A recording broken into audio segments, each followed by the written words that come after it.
Hi guys. आज की class में हम सीखने वाले हैं फ्यूचर कंटिन्यूअस टेंस। दोस्तों, फ्यूचर कंटिन्यूअस टेंस को अपूर्ण भविष्यकाल भी कहते हैं। ये उन वाक्यों में यूज़ होता है जिनके अंत में रहा होगा, रही होगी, रहे होंगे, इस तरह के शब्द आते हैं वाक्य के अंत में। मतलब कि फ्यूचर में किसी घटना के होते रहने का एहसास हमें हो, तो उसे हम फ्यूचर कंटिन्यूअस टेंस कहते हैं। मतलब वो घटना फ्यूचर में भी होती रहेगी, इस तरह की बात हमें पता चलती है। इस तरह के सेंटेंस है जिसके लास्ट में रहा होगा, रही होगी, कर रहे होंगे, दे रहे होंगे, ले रहे होंगे, वगैरह वगैरह वगैरह। हर टेंस की तरह इसमें भी 4 प्रकार के वाक्य हम बनाना सीखेंगे: सकारात्मक, नकारात्मक, प्रश्नवाचक और प्रश्नवाचक नकारात्मक।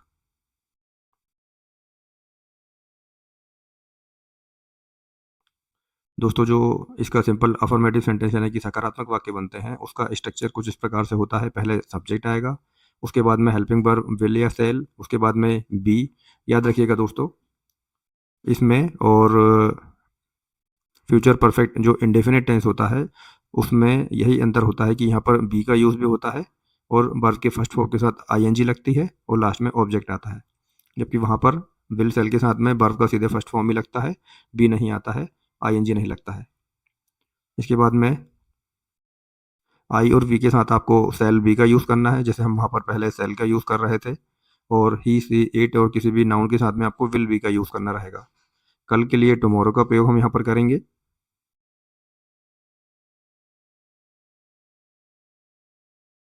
दोस्तों, जब हम किसी बात को एकदम दृढ़ता से कहते हैं, जब हमारे वाक्य में एकदम दृढ़ता का भाव प्रकट हो, तो वहाँ पर आप वी के साथ भी विल का यूज़ कर सकते हैं, आई के साथ भी विल बी का यूज़ कर सकते हैं। और बाकी आपको ही, सी, इट और किसी की नाम या किसी भी नाउन के लिए आपको विल बी का ही प्रयोग करना है। जैसे कि वह अपनी परीक्षा दे रहा होगा, तो सब्जेक्ट है हमारा वह, ही, और हेल्पिंग वर्ब हम लगाएंगे विल बी। दोस्तों, वर्ब हो रही है यहाँ पर पेपर देना,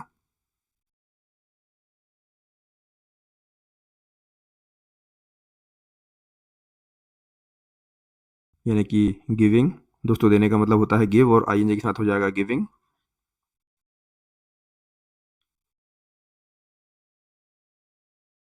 और दोस्तों, ऑब्जेक्ट है हमारा हिज एग्ज़ाम।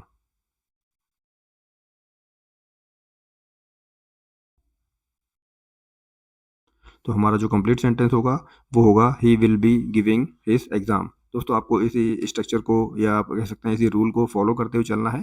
जब आप कंटिन्यू प्रैक्टिस करते रहेंगे तो आपको ये स्ट्रक्चर याद हो जाएंगे। चलिए कुछ और एग्जांपल देखते हैं। हम सब अपने घर पर सो रहे होंगे।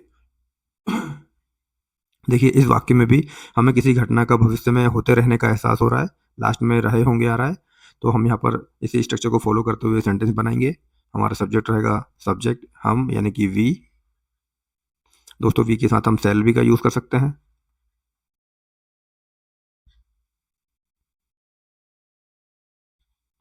Cell be. दोस्तों, क्रिया हो रही है सोना, यानी कि स्लीप, और आईएनजी लगा देंगे तो हो जाएगा स्लीपिंग।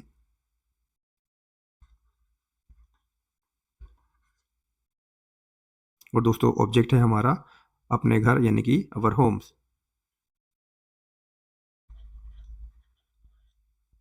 तो हमारा जो कंप्लीट सेंटेंस बनेगा वो होगा we shall be sleeping our homes. या दोस्तों, हम यहाँ लिख सकते हैं एट अवर होम्स। कल इस समय मैं पढ़ रहा हूँगा। तो दोस्तों, यहाँ पर सब्जेक्ट है मैं, यानी कि आई। उसके बाद में हम यहाँ पर सेल यूज़ कर सकते हैं। बी, हमेशा प्रेजेंट, हमेशा कंटिन्यूस टेंस में फ्यूचर में बी आएगा ही। और दोस्तों, वर्ब हो रही है पढ़ना, यानी कि रीड, और आईएनजी लगा देंगे तो हो जाएगा रीडिंग।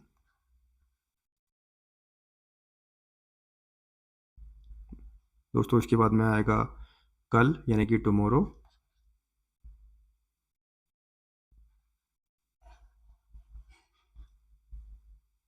और लास्ट में दोस्तों ऑब्जेक्ट रहेगा।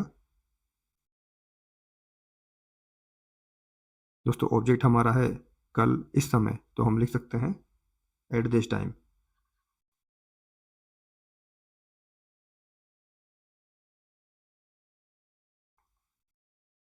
तो हमारा जो कंप्लीट सेंटेंस बनेगा वो होगा I shall be reading tomorrow at this time. चलिए अब कुछ नेगेटिव सेंटेंस बनाकर देखते हैं। नेगेटिव सेंटेंस बनाने के लिए आपको ज़्यादा कुछ नहीं करना है, सिर्फ अपने हेल्पिंग वर्ब और विल सेल और बी के बीच में आपको नोट लगाना है। दोस्तों याद रखिएगा, जब भी हमें नेगेटिव सेंटेंस बनाने होते हैं और हेल्पिंग वर्ब जो होती है उसके बाद ही आपको नोट लगाना है। जो सेकेंडरी हेल्पिंग वर्ब होती है, आप जिसे कह सकते हैं जैसे कि बी, तो इसके बीच में लगेगा। इसी तरह हमने कुछ पास्ट परफेक्ट या प्रेजेंट परफेक्ट कंटिन्यूअस टेंस में भी देखा है और फ्यूचर परफेक्ट कंटिन्यूअस टेंस में भी देखेंगे, जहाँ एक सिंगल हेल्पिंग वर्ब नहीं होती है, दूसरी हेल्पिंग वर्ब भी साथ में होती है, तो हम उसके बीच में ही नोट लगाएंगे।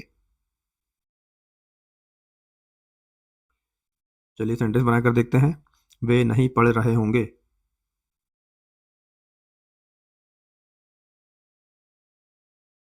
तो दोस्तों यहाँ पर सब्जेक्ट हमारा वे यानी कि दे, उसके बाद में helping verb will, not, be. दोस्तों पढ़ने को बोलते हैं स्टडिंग।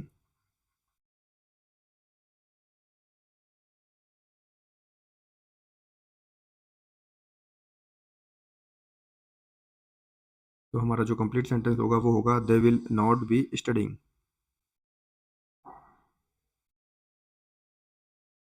एक और सेंटेंस देखते हैं, तुम नहीं आ रहे होंगे। तो सब्जेक्ट हमारा तुम यानी कि you, helping verb will, not, be. दोस्तों आने का होगा कम और आईएनजी लगाएंगे तो हो जाएगा कमिंग। तो जो कंप्लीट सेंटेंस होगा वो होगा you will not be coming. इसके बाद दोस्तों हमारा आएगा इंटेरोगेटिव यानी प्रश्नवाचक सेंटेंस। तो उसके लिए आपको जो अपनी हेल्पिंग वर्ब होगी उसे सब्जेक्ट के पहले ले जाना है, फिर सब्जेक्ट रहेगा, फिर उसके बाद में बी का यूज़ करना रहेगा, फिर वर्ब की first form plus ING and object.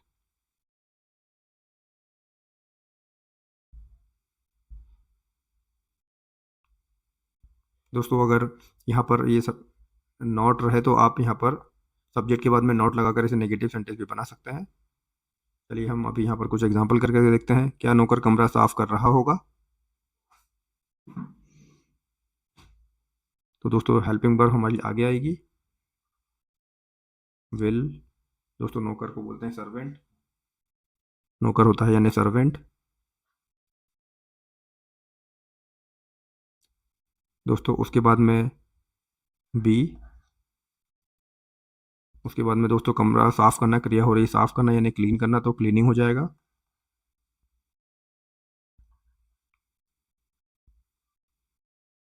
और दोस्तों ऑब्जेक्ट है हमारा कमरा।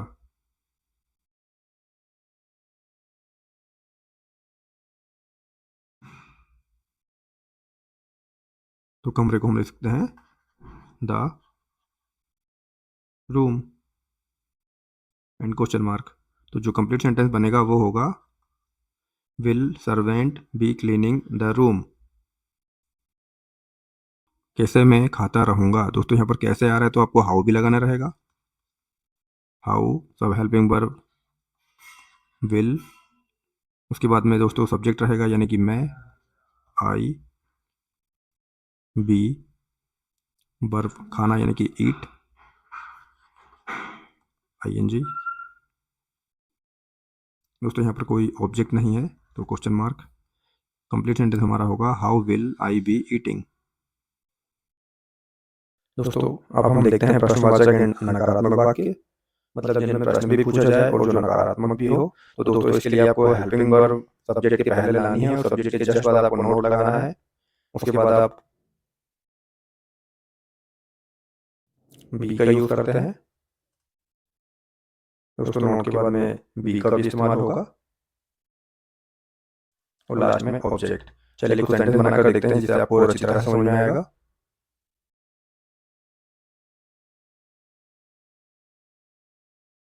क्या मेरे पिता आते नहीं रहेंगे। तो दोस्तों यहाँ पर हम हेल्पिंग वर्ब लगाएंगे विल और उसके बाद दोस्तों सब्जेक्ट आएगा। सब्जेक्ट है मेरे पिता यानी कि माय फादर। इसके बाद दोस्तों आपको नोट लगाना है। उसके बाद में बी और दोस्तों आने को बोलते हैं कम, यानी कि कमिंग हो जाएगा एनजी लगाएंगे तो हमारा जो कंप्लीट सेंटेंस हो जाएगा वो होगा will my father not be coming. इसी प्रकार से अगला सेंटेंस देखते हैं, तुम किसको नहीं पढ़ा रहे होंगे। तो दोस्तों यहाँ पर पूछ रहा है किसको,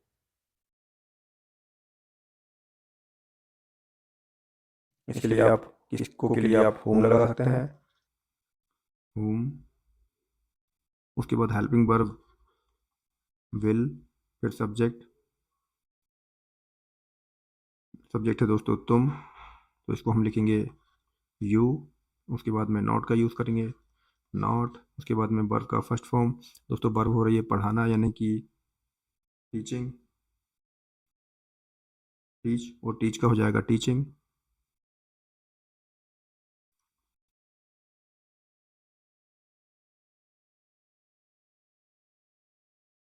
एंड क्वेश्चन मार्क, क्योंकि यहाँ पर कोई ऑब्जेक्ट नहीं है, तो हमारा जो कंप्लीट सेंटेंस होगा वो होगा home will you not.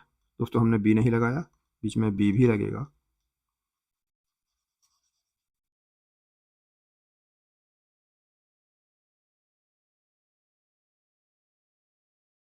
Be teaching.